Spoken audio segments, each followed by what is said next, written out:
আসসালামু আলাইকুম। আজ বুধবার 30 এপ্রিল 2025। আমন্ত্রণ ফ্রেন্ডলি মোবাইল প্রবাস টাইম বুলেটিনে। আপনাদের সাথে আছি আমি ফারা। শুরুতেই জানাবো শিরোনাম। আন্তর্জাতিক শ্রমিক দিবস আগামীকাল, টানা 3 দিন বন্ধ থাকবে ওমানের দূতাবাস। ওমানের চিকিৎসা খাতে ঐতিহাসিক সাফল্য, প্রথমবারের মতো সফল হলো হার্ট ট্রান্সপ্লান্ট। মালয়েশিয়ায় অবৈধ প্রবাসীদের কাছে জাল পারমিট বিক্রি, বাংলাদেশি দালাল গ্রেফতার। দুবাইয়ে চাঞ্চল্যকর ঘটনা, প্রবাসী শিশুকে হত্যা করল তারই দাদি।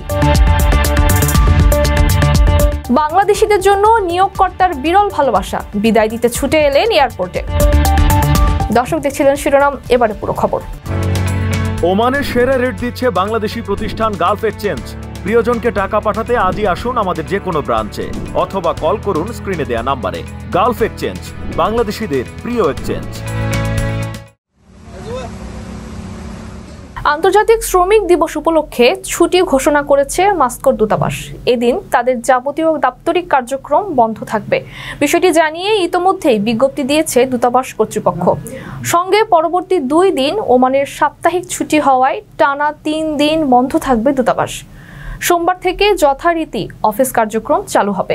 1886 সালের 1 মে যুক্তরাষ্ট্রের শিকাগো শহরে শ্রমের মর্যাদা, শ্রমের মূল্য এবং দৈনিক 8 ঘন্টা কাজের দাবিতে আন্দোলনে শ্রমিকেরা যে আত্মাহুতি দিয়েছিলেন, সে আত্মত্যাগের সম্মানে বাংলাদেশ সহ সারা বিশ্বে দিবসটি শ্রমজীবী মানুষের অধিকার আদায়ের দিন হিসেবে যথাযোগ্য মর্যাদায় পালন করা হয়। মে দিবসে বাংলাদেশ সহ বিশ্বের প্রায় 80টি দেশে জাতীয় ছুটির দিন। আরও অনেক দেশে এটি বেসরকারিভাবে পালিত হয়। দিবসটির আন্তর্জাতিক স্বীকৃতি বিশ্বজুড়ে শ্রমিকদের মাঝে ব্যাপক পরিবর্তন নিয়ে আসে। মালিক শ্রমিক সম্পর্কে এই দিবসের তাৎপর্য ও প্রভাব সুদূরপ্রসারী। এর ফলে শ্রমিকদের দৈনিক কাজের সময় নেমে আসে 8 ঘন্টায়। সারা বিশ্বের শ্রমিকরা তাদের শ্রমের উপযুক্ত মর্যাদা পেতে শুরু করেন।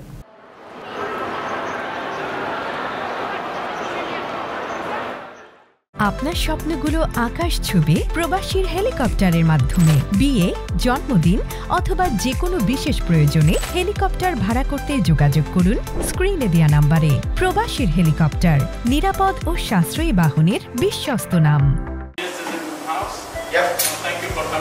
ওমানের চিকিৎসা খাতে এক নতুন যুগের সূচনা হয়েছে। দেশটির ইতিহাসে প্রথমবারের মতো সফলভাবে সম্পন্ন হলো হৃদযন্ত্র প্রতিস্থাপন বা হার্ট ট্রান্সপ্লান্ট। রয়্যাল হাসপাতালের ন্যাশনাল হার্ট সেন্টারে এই জটিল অস্ত্রোপচারটি পরিচালনা করেন সম্পূর্ণ ওমানি চিকিৎসকদের একটি দক্ষ দল। চিকিৎসা মন্ত্রণালয় এক ঘোষণায় জানায়, দীর্ঘদিন ধরে হৃদযন্ত্রের জটিল রোগে ভুগছিলেন এমন এক ওমানি রোগীর দেহে সফলভাবে প্রতিস্থাপন করা হয় নতুন হৃদযন্ত্র। প্রায় 5 ঘন্টা ব্যাপী এই অপারেশনটি চিকিৎসা মান ও নৈতিকতার সর্বোচ্চ আন্তর্জাতিক ও জাতীয় মানদণ্ড অনুসরণ করে সম্পন্ন হয়েছে।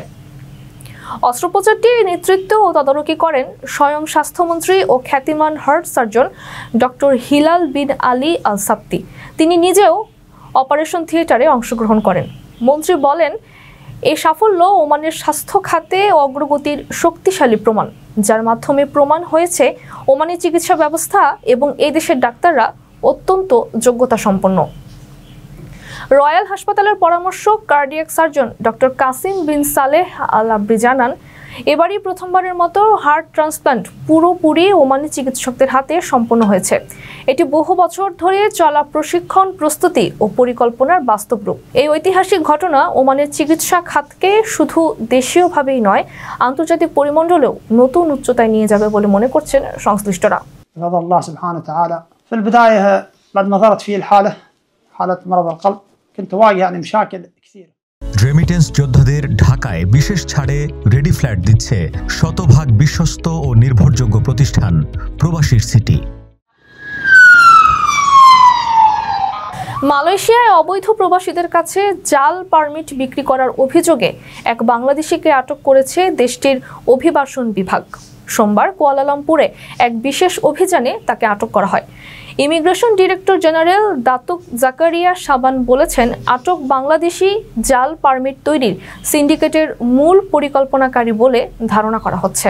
এছাড়াও সিন্ডিকেটের এজেন্ট হিসেবে কাজ করা বাংলাদেশ, ভারত এবং ইন্দোনেশিয়ার 3 নাগরিককেও আটক করা হয়েছে। ইমিগ্রেশন বলছে এই সিন্ডিকেটের মূল পরিকল্পনাকারী বাংলাদেশি এই অবৈধ কার্যক্রম পরিচালনার জন্য দায়ী। আটকদের বয়স 23 থেকে 48 বছরের মধ্যে এবং তাদের মধ্যে 2 জনের বৈধ কর্মসংস্থান পাস ছিল, অন্যজন ইন্দোনেশিয়ান নাগরিক যার বৈধ পাস ছিল না। ইমিগ্রেশন বলছে সিন্ডিকেটটি সোশ্যাল মিডিয়া ব্যবহার করে বিদেশি কর্মীদের ওয়ার্ক পারমিট নবায়ন করে দিত। প্রতিটি আবেদনের জন্য নেওয়া হতো 1000 থেকে 2000 রিঙ্গিত। এই অবৈধ কার্যকলাপ 1 বছর ধরে পরিচালিত হচ্ছে। অভিযানে বিভিন্ন নথি জব্দ করা হয়েছে, যার মধ্যে 48টি বাংলাদেশি পাসপোর্ট, 2টি ভারতীয় পাসপোর্ট এবং নগদ 2400 রিঙ্গিত। আকর্ষণীয় রেট ও দারুণ সব ডাটা বান্ডেল পেতে আজই ব্যবহার করুন ফ্রেন্ডলি সিম।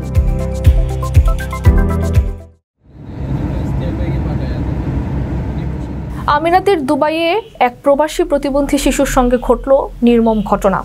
8 বছর বয়সী অটিস্টিক ওই মেয়েকে শ্বাসরোধে হত্যার অভিযোগে তার দাদিকে আটক করা হয়েছে। পুলিশ জানিয়েছে, দাদি নাতনিকে পোশাক বদলাতে সাহায্য করার কিছুক্ষণ পর সেই পোশাক ব্যবহার করেই তাকে শ্বাসরোধে হত্যা করেন। মেয়েটির বাবা প্রবাসী আফগানি একজন মসজিদের ইমাম জানান, ঘটনার সময় তিনি কিছুক্ষণের জন্য বাইরে ছিলেন। বাড়িতে ফিরে এসে মেয়েকে নিথর অবস্থায় পড়ে থাকতে দেখেন। সঙ্গে সঙ্গে অ্যাম্বুলেন্স ডাকেন, কিন্তু প্যারামেডিকরা এসে জানান মেয়েটি আর বেঁচে নেই। তার গলায় স্পষ্ট শ্বাসরোধের চিহ্ন দেখা যায়। মেয়েটির বাবা সন্দেহ করেন যে তার মা অর্থাৎ শিশুটির দাদি এই হত্যার সঙ্গে জড়িত। দাদি সম্প্রতি ভিজিট ভিসায় আফগানিস্তান থেকে দুবাই এসেছিলেন ছেলের কাছে। তদন্তে দেখা যায় এই দাদি ছিলেন শিশুটিকে জীবিত দেখার শেষ ব্যক্তি। জিজ্ঞাসাবাদে তিনি দোষ স্বীকার করে বলেন, শিশুটির অসুস্থতা তাকে মানসিকভাবে ক্লান্ত করে তুলেছিল এবং তিনি তার ছেলে ও পুত্রবধূকে এই দায়িত্ব থেকে মুক্তি দিতে চেয়েছিলেন। বর্তমানে দাদিকে পাবলিক প্রসিকিউশনে পাঠানো হয়েছে এবং মামলার তদন্ত চলছে।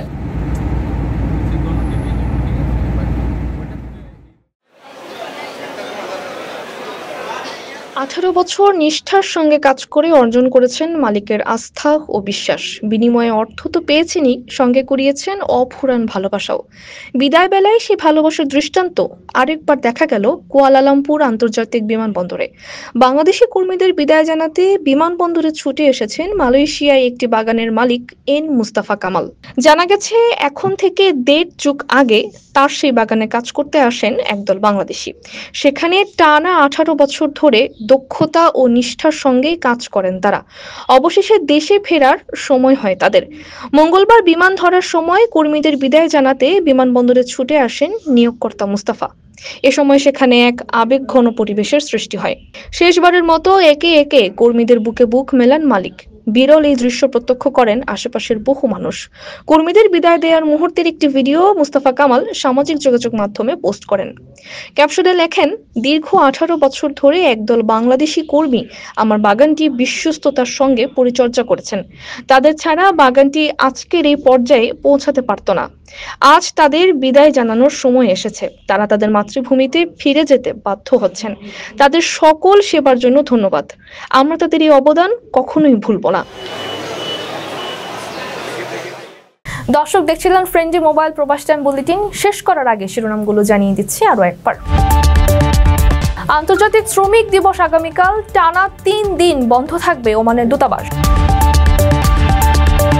ওমানের চিকিৎসা খাতে ঐতিহাসিক সাফল্য, প্রথমবারের মতো সফল হলো হার্ট ট্রান্সপ্লান্ট। মালয়েশিয়ায় অবৈধ প্রবাসীদের কাছে জাল পারমিট বিক্রি, বাংলাদেশি দালাল গ্রেফতার। দুবাইয়ে চাঞ্চল্যকর ঘটনা, প্রবাসী শিশুকে হত্যা করল তারই দাদি। বাংলাদেশিদের জন্য নিয়োগকর্তার বিরল ভালোবাসা, বিদায় দিতে ছুটে এলেন এয়ারপোর্টে। এই ছিল ফ্রেন্ডলি মোবাইল প্রবাস টাইম বুলেটিনের আজকের আয়োজনে। প্রবাসের সর্বশেষ সংবাদ পেতে ভিজিট করুন www.probastime.net। সাবস্ক্রাইব করুন আমাদের ইউটিউব চ্যানেল এবং চেক রাখুন ফেসবুক পেজে। পরবর্তী বুলেটিন দেখার আমন্ত্রণ জানিয়ে আজকের মতো বিদায় নিচ্ছি আমি। সে পর্যন্ত সবাই ভালো থাকবেন এবং নিরাপদে থাকবেন। আল্লাহ হাফেজ।